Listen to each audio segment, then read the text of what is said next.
أعوذ بالله من الشيطان الرجيم. بسم الله الرحمن الرحيم. ولا تتمنوا ما فضل الله به بعضكم على بعض للرجال نصيب مما اكتسبوا وللنساء نصيب مما اكتسبن واسألوا الله من فضله إن الله كان بكل شيء عليما. وَلِكُلٍّ جَعَلْنَا مَوَالِيَ مِمَّا تَرَكَ الْوَالِدَانِ وَالْأَقْرَبُونَ وَالَّذِينَ عَقَدَتْ أَيْمَانُكُمْ فَآتُوهُمْ نَصِيبَهُمْ إِنَّ اللَّهَ كَانَ عَلَى كُلِّ شَيْءٍ شَهِيدًا. الرِّجَالُ قَوَّامُونَ عَلَى النِّسَاءِ بِمَا فَضَّلَ اللَّهُ بَعْضَهُمْ على بعض وبما أنفقوا من أموالهم فالصالحات قانتات حافظات للغيب بما حفظ الله واللاتي تخافون نشوزهن فعظوهن واهجروهن في المضاجع واضربوهن فإن أطعنكم فلا تبغوا عليهن سبيلا إن اللہ کان علیا کبیرا. لفظی ترجمہ. سورۃ النساء پارے 5 آیت نمبر 32 تا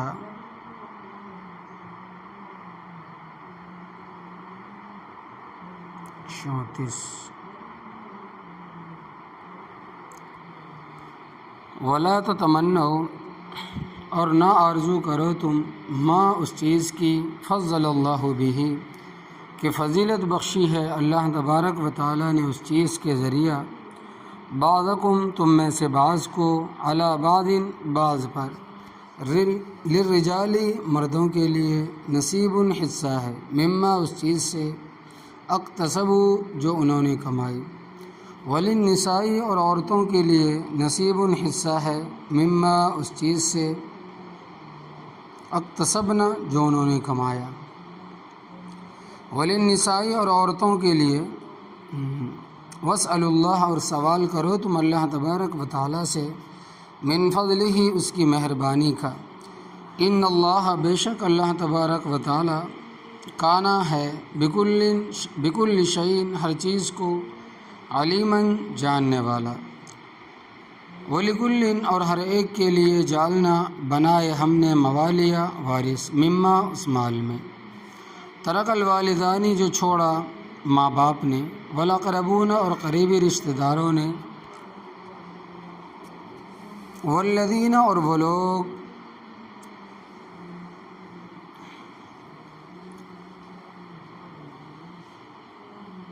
والاقربون اور قریبی رشتہ داروں نے والذین اور وہ لوگ عقدت ایمانکم جن کے ساتھ گرہ لگ گئی ہے تمہاری قسموں کو فآتوہم پس دو تم ان کو نصیبہم ان کا حصہ. ان اللہ بے شک اللہ تبارک و تعالی کانا ہے علی کل شیء ہر چیز پر شہیداً گواہ. الرجال مرد قوامون حاکم ہے علی النساء عورتوں پر بما بسبب اس کے فضل اللہ فضیلت دی ہے اللہ تبارک و تعالی نے بعضہم ان میں سے بعض کو علی بعض بعض پر وبما اور اس سبب سے انفقوا کہ مرد خرچ کرتے ہیں من اموالہم اپنے مالوں سے فالصالحات پس نیک عورتیں قانتات اطاعت کرنے والی حافظات حفاظت کرنے والی للغیب پس پشت بما حفظ اللہ اس چیز کی اللہ تبارک و تعالی نے اس کی حفاظت کا حکم دیا.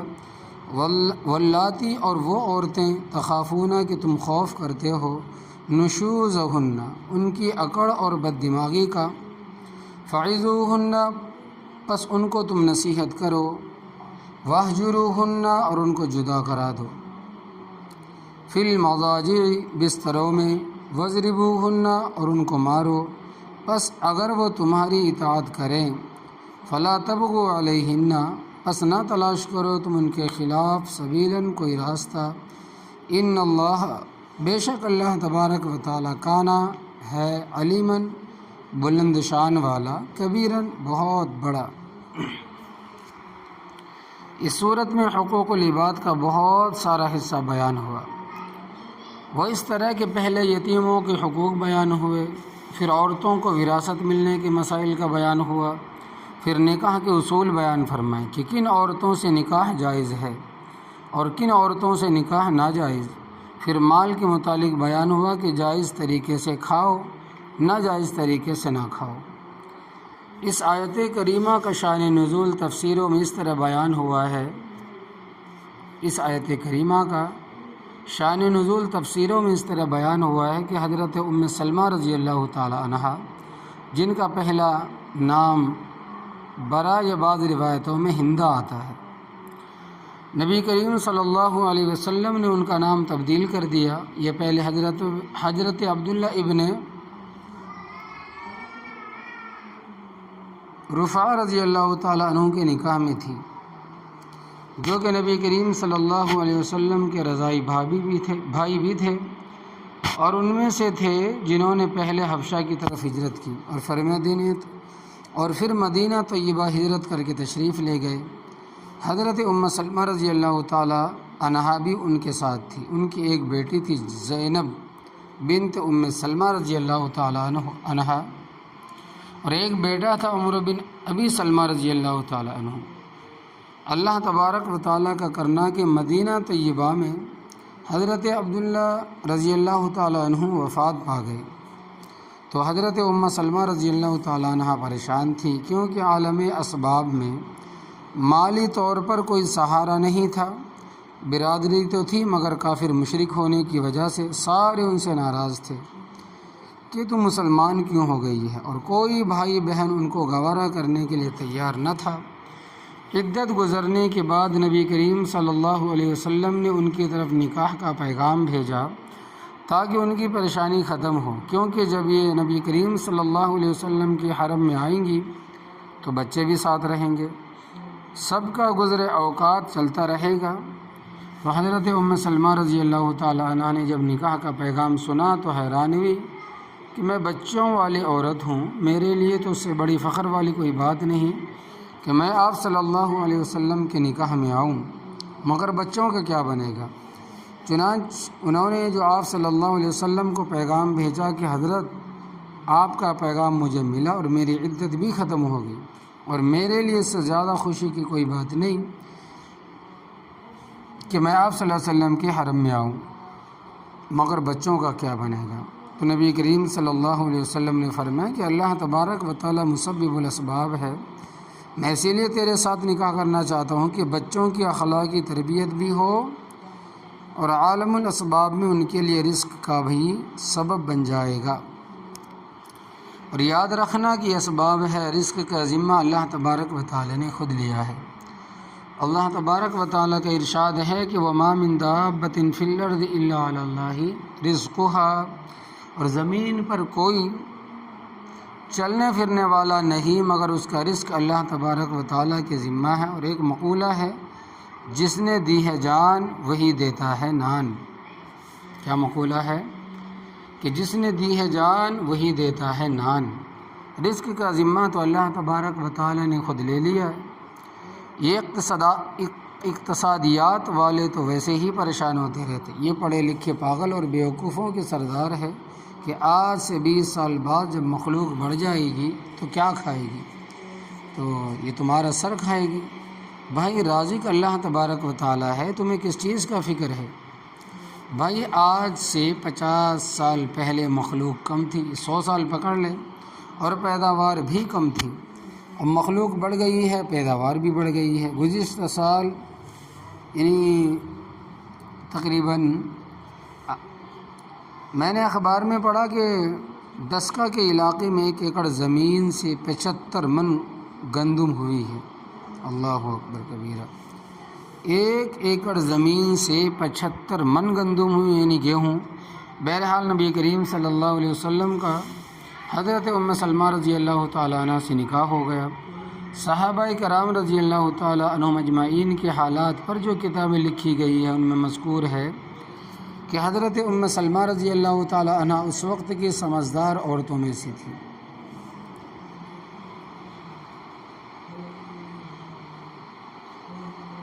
ایک لفظ آتی ہے کہ سمجھدار عورتوں کے لفظ آئے ہیں، افق النساء۔ اللہ تبارک و تعالی نے ان کو حوصلہ بھی بڑا عطا فرمایا تھا اور بات کرنے کا ڈھنگ اور سلیقہ بھی بڑا اچھا تھا۔ جہاں کہیں گفتگو کی بات بگڑ جاتی ان کو لے جاتے تھے، اللہ تبارک و تعالیٰ کے فضل و کرم سے معاملہ سیدھا ہو جاتا تھا۔ چنانچہ ان کے پاس عورتیں اکٹھی ہو کر آئیں اور کہنے لگی کہ سارا اجر و ثواب تو مرد لے گئے ہیں۔ چنانچہ ان کے پاس عورتیں اکٹھی ہو کر آئیں اور کہنے لگی کہ سارا اجر و ثواب تو مرد لے گئے، ہمارے پاس کیا بچا؟ دیگچیاں مانجنا، جھاڑو پھیرنا اور بیٹ وغیرہ صاف کرنا، پلیٹیں صاف کرنی۔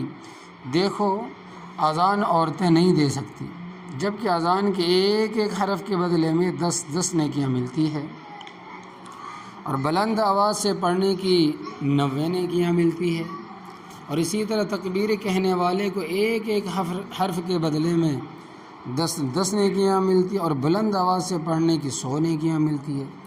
اسی لیے ترمذی شریف اور دیگر حدیث کی کتابوں میں حدیث ہے کہ نبی کریم صلی اللہ علیہ وسلم نے فرمایا کہ من اذن فہو یقیم، کہ جو شخص اذان دے تکبیر وہی کہے، یہ اس کا حق ہے۔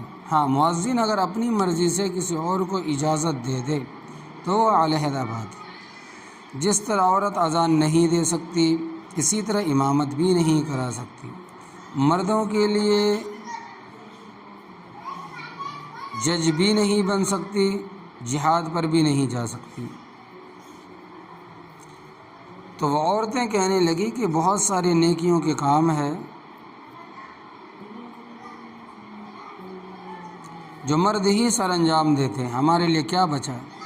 تو حضرت ام سلمہ رضی اللہ تعالیٰ عنہا نے فرمایا کہ میں نبی کریم صلی اللہ علیہ وسلم سے دریافت کر کے تو میں بتاؤں گی۔ چنانچہ انہوں نے نبی کریم صلی اللہ علیہ وسلم سے سوال کیا تو آپ صلی اللہ علیہ وسلم مسکرائے فرمائے کہ عورتیں تو مفت میں سارا ثواب لے جاتی ہیں، عورتیں تو مفت میں سارا ثواب لے جاتی ہے بغیر کچھ کرنے کے۔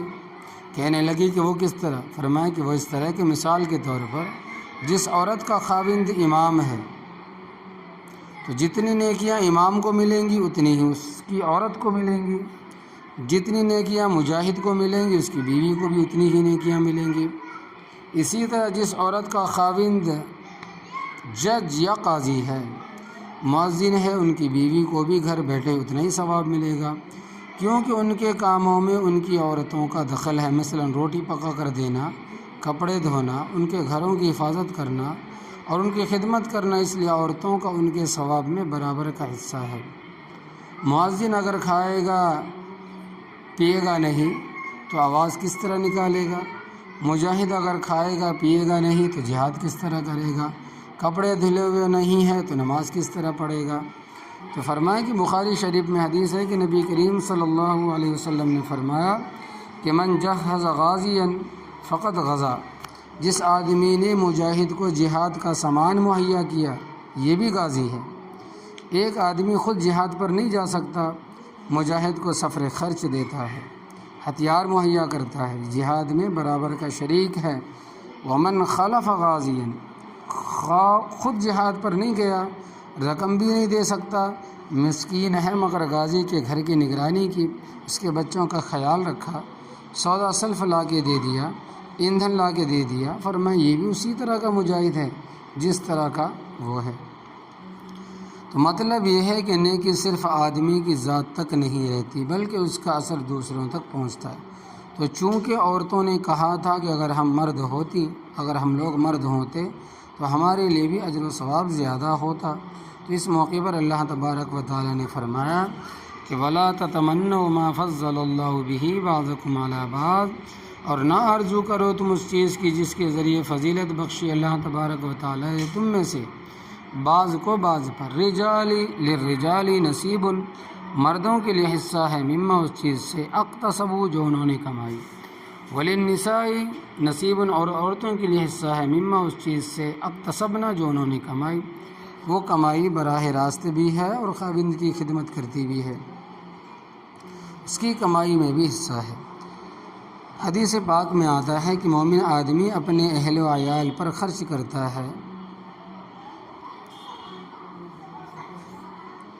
اس کو صدقے کا پورا ثواب ملے گا۔ اور مسئلہ یہ ہے کہ بیوی پر خرچ کرنا، بچوں پر خرچ کرنا فرض ہے، اور صاحب خانہ کی ذمہ داری ہے اور اس پر لازم ہے، لہذا جب اس نیت سے خرچ کرے گا، اللہ اور رسول صلی اللہ علیہ وسلم کا حکم ہے تو اس کو صدقے کا ثواب ملے گا۔ حدیث پاک میں ہے کہ انما الاعمال بالنیات، پختہ بات ہے کہ اعمال کا دار و مدار نیتوں پر ہے، تو جب وہ خدا اور رسول صلی اللہ علیہ وسلم کو راضی کرنے کی نیت سے ماں باپ پر خرچ کرے گا، بیوی بچوں پر خرچ کرے گا، بہن بھائیوں پر خرچ کرے گا، اس پر اس کو ثواب ملے گا، یہاں تک کہ کتے بلے کو کھلائے گا اس کا بھی ثواب ملے گا، مگر دو شرطوں کے ساتھ، ایمانا و احتسابا، ایک یہ کہ مومن ہو اور دوسرا یہ کہ اپنے اوپر بوجھ نہ سمجھے، بلکہ اللہ تبارک و تعالیٰ اور رسول صلی اللہ علیہ وسلم کے حکم کی تعمیل کرتے ہوئے، جیسا کہ حدیث مبارکہ میں آتا ہے کہ جب تم بیمار ہو تو علاج کراؤ۔ اب کوئی شخص اس لیے علاج کراتا ہے کہ نبی کریم صلی اللہ علیہ وسلم کا حکم ہے، تو وہ شخص تندرست ہو یا نہ ہو، علاج پر اس نے جتنا روپے خرچ کیا ہے اس کو ثواب ملے گا۔ تو فرمایا کہ آرزو نہ کرو، بلکہ واسألوا اللہ من فضلہ، اور سوال کرو تم اللہ تبارک و تعالیٰ سے اس کی مہربانی کا، ان اللہ کان بکل شیء علیما، بے شک اللہ تبارک و تعالیٰ ہر چیز کو جاننے والا۔ وَلِكُلٍّ جَعَلْنَا موالیہ، موالیہ جمع ہے مولا کی، اور مولا کے متعدد معنی آتے ہیں، مثلا ایک معنی آقا، ایک معنی آزاد کردہ غلام، چچا اور بھائی کو بھی مولا کہتے ہیں۔ مولا کے معنی وارث کے بھی ہے، اور یہاں اس کے معنی میں ہے، اور آیت کا معنی ہوگا ہر ایک کے لیے بنائے ہم نے وارث، مما ترک الوالدان والاقربون، اس مال میں جو چھوڑا ہے ماں باپ نے اور قریبی رشتہ داروں نے، وہ مال چاہے منقولہ جائیداد سے ہو یا غیر منقولہ جائیداد سے ہو۔ یوں سمجھو کہ سوئی دھاگے تک کی چیزوں کے باقاعدہ مرد بھی وارث ہیں اور عورتیں بھی وارث ہیں، اس قاعدے کے مطابق جو یوصیکم اللہ فی اولادکم کے رکوع میں پڑھ چکے ہو، والذین عقدت ایمانکم، اور وہ لوگ جن کے ساتھ تمہاری گرہ لگ گئی ہے تمہاری قسموں کی، فآتوہم نصیبہم، پس دو تم ان کو ان کا حصہ۔ مفسرین کرام رحمۃ اللہ علیہم اس کا مطلب یہ بیان فرماتے ہیں کہ زمانہ جاہلیت میں اور اسلام کے ابتدائی دور میں بھی دو آدمی آپس میں بھائی بھائی بنتے تھے اور قسم اٹھاتے تھے کہ اللہ تبارک و تعالیٰ کی قسم، میں تیرا بھائی ہوں، اگر تیرے ساتھ کوئی لڑے گا میں تیرے ساتھ رہوں گا، اگر تیرے اوپر کوئی تاوان آیا تو میں اس کا ذمہ دار رہوں گا، اور اگر میرے اوپر کوئی تاوان آیا تو اس کا ذمہ دار ہوگا، یعنی اگر میرے پاس کوئی شے ہوئی تو میں اور آپ دونوں اس میں شریک ہوں گے۔ اس کو کہتے ہیں عقد موالات، یعنی آپس میں دوستی کی گرہ اور اس پر قسم اٹھانا۔ اسلام کے ابتدائی دور میں ان کو باقاعدہ وراثت سے چھٹا حصہ ملتا تھا، اب جمہور کے نزدیک یہ حکم منسوخ ہو گیا، نہیں ملے گا۔ اور امام اعظم ابو حنیفہ رحمۃ اللہ علیہ فرماتے ہیں کہ اب بھی اس کا حکم باقی ہے، وہ اس طرح کہ کوئی غیر مسلم کسی مسلمان کے ہاتھ پر مسلمان ہوا ہے، اس کے ساتھ نفع نقصان کا عقد کرتا ہے تو اس کو عقد موالات اسلام کہتے ہیں۔ اگرچہ نو مسلم فوت ہو گیا تو اس کے مال کا وارث وہ مسلمان ہوگا جس کے ہاتھ پر مسلمان ہوا ہے، بشرطے کہ مرنے والے کا کوئی رشتہ دار مسلمان نہ ہو، کیونکہ اگر اس کا کوئی رشتہ دار مسلمان ہوا تو اس کا حق پہلے ہے اور وہی مرنے والے کا وارث بنے گا۔ اگر نو مسلم نے کسی کے ساتھ عقد موالات نہیں کی اور فوت ہو گیا، پھر اس کا مال بیت المال میں جمع کرا دیا جائے گا تاکہ تمام مسلمانوں کو اس سے فائدہ ہو۔ ان اللہ، بے شک اللہ تبارک و تعالیٰ، کانا ہے علی کل شیء شہیدہ، ہر چیز پر گواہ۔ الرجال قوامون علی النساء، مرد حاکم ہیں عورتوں پر، بما بس سبب اس کے فضل اللہ بعضهم علی بعض کہ فضیلت دی ہے اللہ تبارک و تعالیٰ نے بعض کو بعض پر، یعنی اللہ تبارک و تعالیٰ نے مرد کو مرد ہونے کی وجہ سے عورت پر فضیلت بخشی ہے۔ مرد مرد ہے اور عورت عورت ہے۔ نبی کریم صلی اللہ علیہ وسلم کو معلوم ہوا کہ کسریٰ کی لڑکی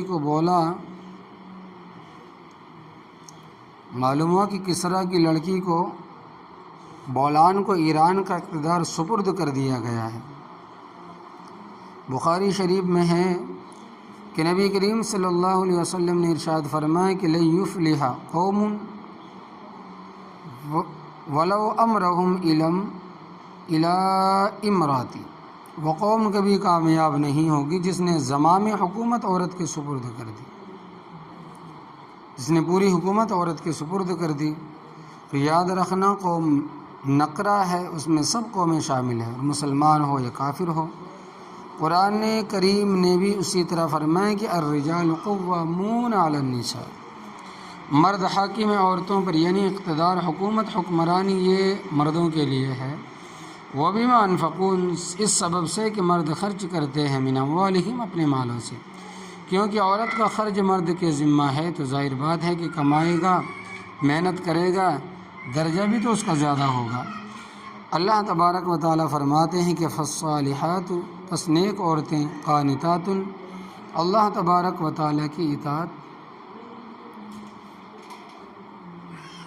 اللہ تبارک و تعالیٰ کی اطاعت کرنے والیاں ہیں، اس کے رسول صلی اللہ علیہ وسلم کی فرما بردار ہے، اپنے خسر اور ساس کی بھی جائز کاموں میں فرما برداری کرتی ہے۔ ہاں، اگر ساس، خسر، ماں باپ، بہنیں، بھائی کوئی خلاف شرع کام کہے تو پھر ان کی بات نہیں ماننی، کیونکہ ضابطہ ہے کہ لا طاعت لمخلوق فی معصیت الخالق، اللہ تبارک و تعالیٰ کی نافرمانی میں مخلوق میں سے کسی کی اطاعت جائز نہیں ہے۔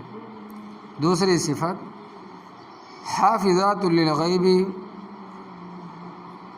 آیا غیبت ازواجہن، غیبت ازواجہن، خاوند گھر میں نہیں ہے، محنت مزدوری کرنے کے لیے کہیں گیا ہوا ہے، یہ حج کے لیے گیا ہے، یہ جہاد کے لیے گیا، اس کی غیر حاضری میں اپنی جان کی، عزت کی، مال کی، بچوں کی حفاظت کرتی ہے، یعنی جو ذمہ داری اس کو پورا کرتی ہے، اور یہ حفاظت ہوگی بما حفظ اللہ، اس چیز کی کہ اللہ تبارک و تعالیٰ نے اس کی حفاظت کا حکم دیا ہے، اور ہوگی بھی اللہ تبارک و تعالیٰ کی مدد سے۔